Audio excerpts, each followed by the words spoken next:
Hello, Book 2. Time for essay. It's essay time.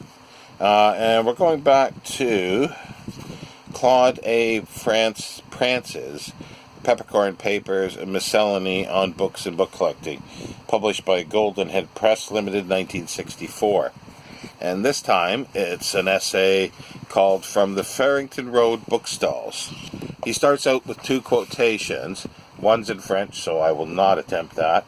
The other is from John Farrar.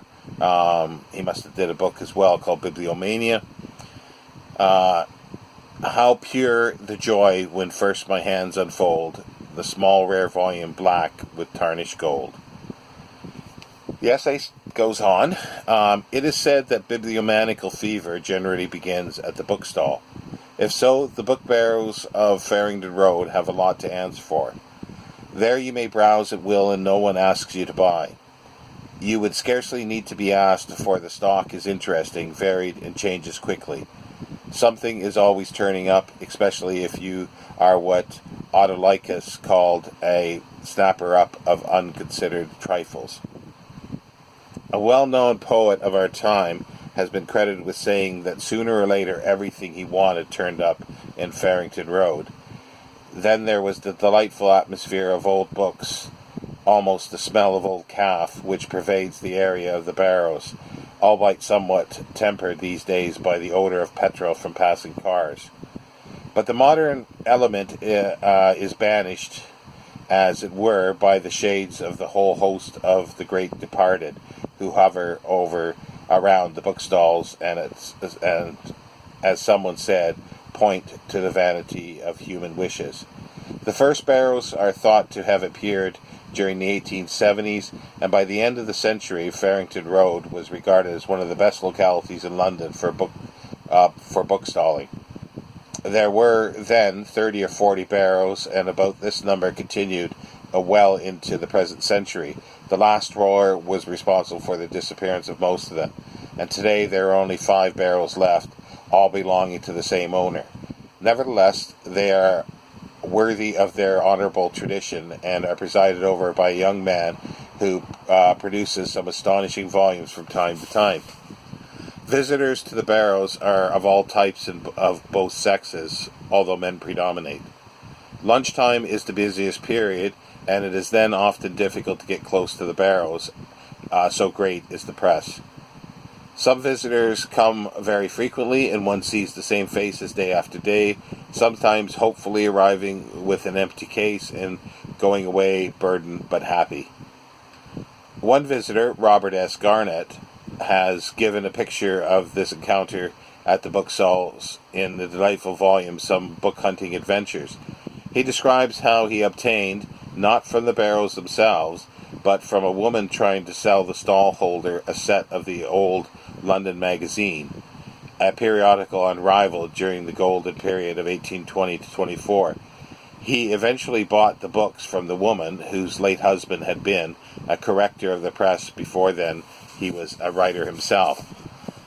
Best of all was the way in which Garnett had the books delivered to his house by a series of boys, who were instructed to ring the bell at 3-minute intervals and present one volume at a time to the mistress of the house, and of course each must ask for 6pence.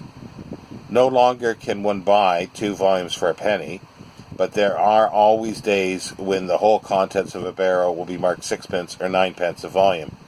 Other barrels will be 2 shillings a volume, and still others of varying prices, even up to several pounds for a few special volumes. I have seen a barrow filled with large quartos and folios at 2 shillings a volume, mostly old theology, but it yielded me the 2 folio volumes of Sir William Temple's works, 1731. Among finds on the stalls, I treasure particularly a first edition in excellent condition of Walter Delamere's The Listeners, and the stall holder was sorting out books from a stack just as I arrived, and he threw down on the barrel before me this little book, which immediately changed hands at its market value of 1 shilling. Of other volumes, Bulstrode Whitelock's Memorial 1682, the first edition, was rather more expensive at 7 shillings 6pence. A welcome find was the second edition, 1802, of Gilbert White's The Natural History of Selborne. This was the edition of which Coleridge had a copy, and was his practice, enriched with manuscript notes, but alas, there were no such notes on my copy. Many of these books from the stalls need the attention of a bookbinder, but with a little careful repairing and the addition of some suitable leather dressing to the parched covers, they generally cut a respectable figure in one's shelves. I have found that book catalogues, regarded by many people as mere ephemera, often find their way to the stalls. One which I was particularly pleased to secure was the sale catalogue of Horace Walpole's Strawberry Hill collection, sold in 1842. Mr. Wilmarth Lewis says there are 6 different issues of the catalogue, but the all-important one is the 6th issue, since it contains most of the books. I believe Mr. Lewis has some 17 or 18 copies of the Strawberry Hill catalogue, but since my one copy is the 6th issue, I am content. Sotheby's catalogues occasionally find their way to the barrows, and I have found the second portion of Chester Beatty's sale catalogue of Western Manuscripts, 1933, beautifully illustrated. Books of bibliographical interest and old plays are likely to be priced higher than the customary 2 shillings, and I had to pay 10 shillings for the Chester Beatty catalogue. The 6-penny barrows, or some days 9pence or a shilling, often yield interesting pamphlets. Among these, I was happy to find The Future of English Poetry by Edmund Gosse, printed in 1913 by the English Association, and inscribed Eddy from E.G., June 1913. Eddy, I suppose to be Sir Edward Marsh. Another pamphlet found was a letter of Dr. Johnson in some 18th century imprints of the House of Longman by C.J. Longman, privately printed in 1928. Inserted besides Mr. Longman's compliments was a letter from George Whale, a newspaper review of the book about Whale, who was chairman of the Rationalist Press Association and actually died while his health was being proposed at a dinner of the association in 1925. The menu card for the dinner was also inserted, marked with pencil notes. Another find was a pamphlet entitled Some Thoughts on Examinations by an Examiner, privately printed in 1906. It is beautifully preserved in a special cloth case and is lettered on the spine as by Walter Raleigh. It is full of comfort for examinees. Quote, "The Oxford Final Schools and the Day of Judgment are 2 examinations, not 1. Candidates write their opinions in manuscript books. Examiners on class lists. Both are often wrong. The brilliant man who did not know and the learned man who did not think met in the 2nd class and disliked each other. The poet sat in the 3rd and laughed." End quote. The barrows are a happy hunting ground for those who like to possess association copies of a book. Presentation copies from the author abound on the stalls, and among those I have acquired is Holyrood by Julian S. Huxley. It is a pamphlet of 16 pages reprinting the poem which won the Newgate Prize in 1908, and is inscribed by the author. I also found a copy of the limited edition for Scribners only of A Comedy Royale by Eden Phillpotts in 1925. It is inscribed Eden Phillpotts to Cedric Hardwicke with friendship, February 1925. Sir Cedric Hardwicke had, of course, played Curdle's Ash in Phillpotts' most successful comedy, The Farmer's Wife. Sometimes a number of volumes on a particular subject or from a particular library or collection appear in the barrows.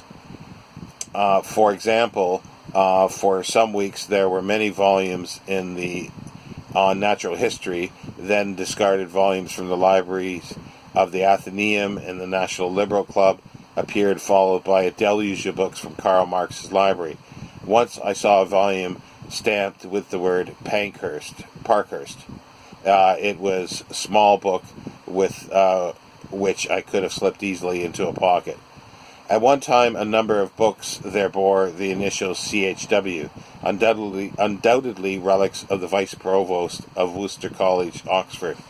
The best of his books were sold at Sotheby's after his death, but from the barrows I reclaim, among others, New Odes by E.H.W. Myerston, inscribed C.H. Wilkinson, from the writer, June 1938, in remembrance of a happy morning, June 21st. Inside was inserted a letter from Myerston to Wilkinson, thanking him for the entertainment during a recent visit to Oxford to see the picture of Richard Dad, and there was also a manuscript poem by Myerston on Dad. Another small collection which found its way to me from the barrows was associated with Professor Gilbert Murray. It will be remembered that his wife was Lady Mary Howard. I was therefore, as the lawyers say, put upon inquiry. When I saw a number of books on the barrows bearing signatures of various people named Howard, further search produced volumes of Gilbert Murray's translations from Euripides, inscribed by the translator, then a copy of Murray's play Andromache with the author's inscription.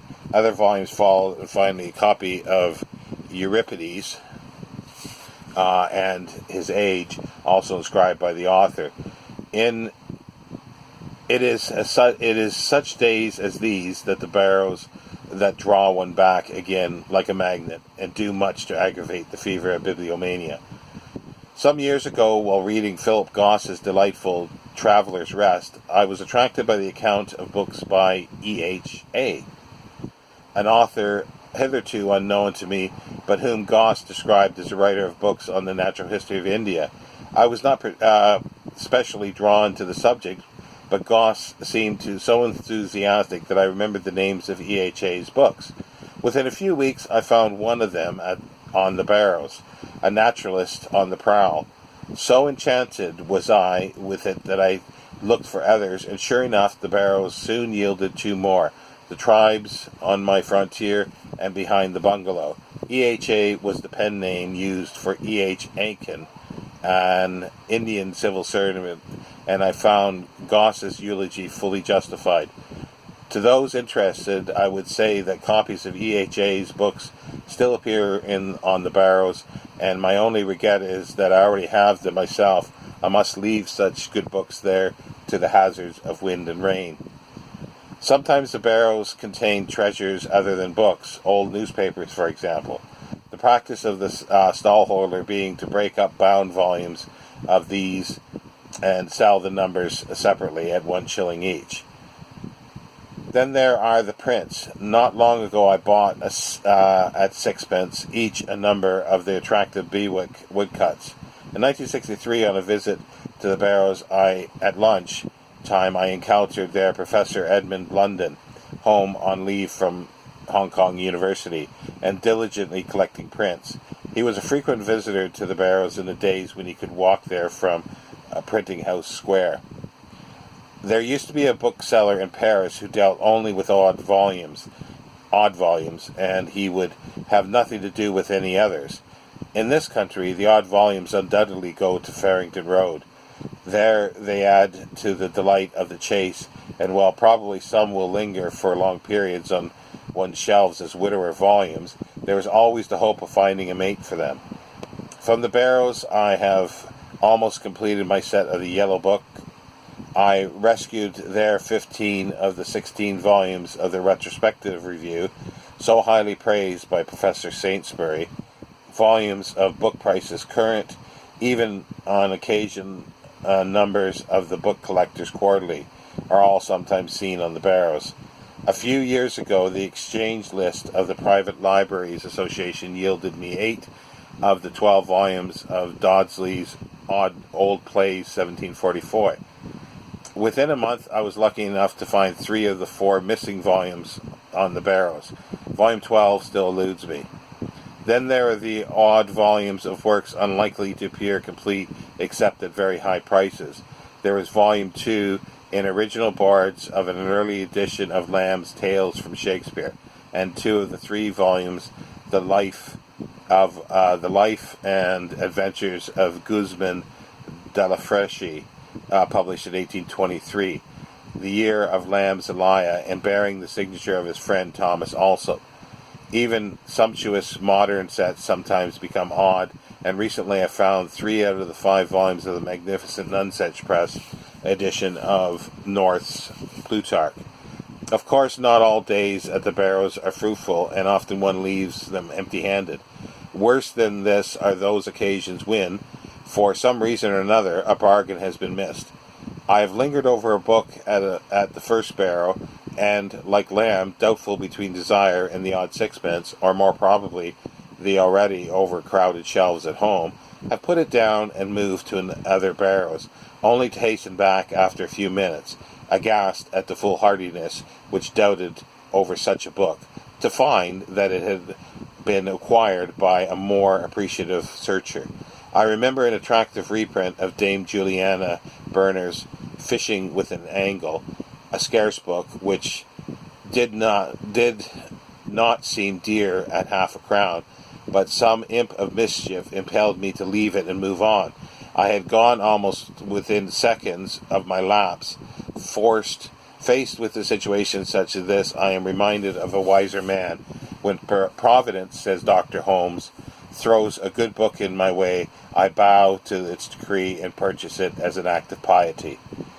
As Walter Gerald described them from his days as a city clerk, the Bookstalls are bright oases in the day's journey through deserts of arid figures, and most book collectors would agree with him. Reduced as they are in number, they still yield their rich harvest to the eager seeker. May they long prosper. Well, I don't think they prosper at all these days. That ends the essay. And I'm just amazed. Well, that's kind of like I like these sort of reminiscences of book collectors. They expound. They just love, oh, I found this. Oh, I met so and so, author, and we had a little chat. We had tea. I just love those little anecdotes, and I love the them saying what they found. It's amazing that they were able to find this stuff. Like, you don't see it anymore, and I don't know if has anything sort of moved on. So it's like are their books that plentiful of similar things? Like, yeah, I've picked up a few things, but I don't think anymore you get a lot of this stuff. The association copies don't seem to exist anymore, or they never show up in places, or rarely do. But anyway, I just enjoy these. So there it is, another essay done. Take care, it's BookTube.